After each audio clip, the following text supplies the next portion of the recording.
So are you ready? Ready to This roll. is your... Beautiful. Okay, so traditional design thinking approach, what is, what if, what wows, what works. So the first thing we did is we tried to critique the business model of the club, work out what they're doing, how they're presenting their value to their members, how they're interacting with revenue funding, cost structures and so on. That led us to a few questions like what needs are being met, what are the motivators for club members, what is the psychological value of being a member of the club? So those questions needed to be answered, so that was our what ifs. We then embarked on a couple of different explorations of the problem, and I think, Kim, you want to talk about that one specifically? Sure. So we were sort of looking at trying to come up with some activities and some actions, so we'll touch on some of the other opportunities. But ideally we were looking at, to that motivation, that psychological reason for being, and certainly everybody else has proposed that the why, like why are people giving up their time and resources to do this. And it did seem to go from the conversations with various Rotarians that it was originally a business networking opportunity, but that seems to have been done and dusted, and there are other options out there. You've got many more other organisations that can satisfy that request.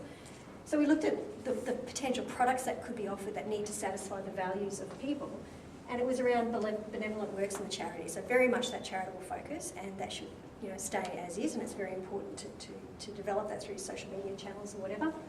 But there is an element of career development that can be leveraged to bring in new younger members, and that is around the leadership development, the personal growth opportunities, and then that mentorship. So, whilst the average age of Rotarians are older, the knowledge and experience and skills that they have as the asset within their business is just so beneficial to the organisation. So looking at their existing members, I guess, is a bit of an asset, and how do we leverage that asset better? It's about how do we then help take their knowledge and expand that through the wider community. And that will then drive connections and fellowships, which again lead to some of the motivational strategies of why members would join, that sense of achievement, affiliation, and just that need to serve. And we did a strategy diamond to see how aligned the Rotary is with the strategy. So the strategy is obviously to gain a diverse range of members to further the Rotary's global strategy. And we found that there wasn't really an alignment between leadership and the strategy. So leadership right now is extremely focused on that archaic, old school model, the prison sort of, we must follow rules and structures. And the mentors, the knowledge, it's not being leveraged. And all of the opportunities, they tend to be lost in that vote. So when an agile approach is introduced, or when there's an opportunity to do things a different way and it's voted on, it kind of is lost because people vote that down. And then we saw there also wasn't an alignment within the way people behave in the formal structures. So the key success factors, I think we can agree, it's about creating a network to grow Rotary, and it's about servicing the community.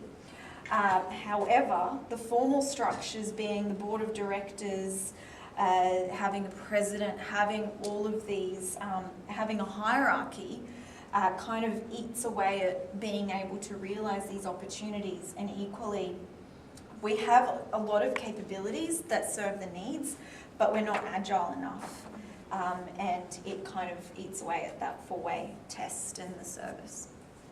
So we actually did discuss the whole agile concept extensively, and it is one of the suggestions we'll make to the club is to think about ways of just changing the club on a weekly basis in ways that we can just try out new ways of doing things. Maybe the lunch doesn't work, have a breakfast, have a dinner, have a barbecue, go to the pub, something different, and just keep trying new things until you find something that works for you, either in the long term or short term. And so we do have some 30-day, 60-day and 90-day items.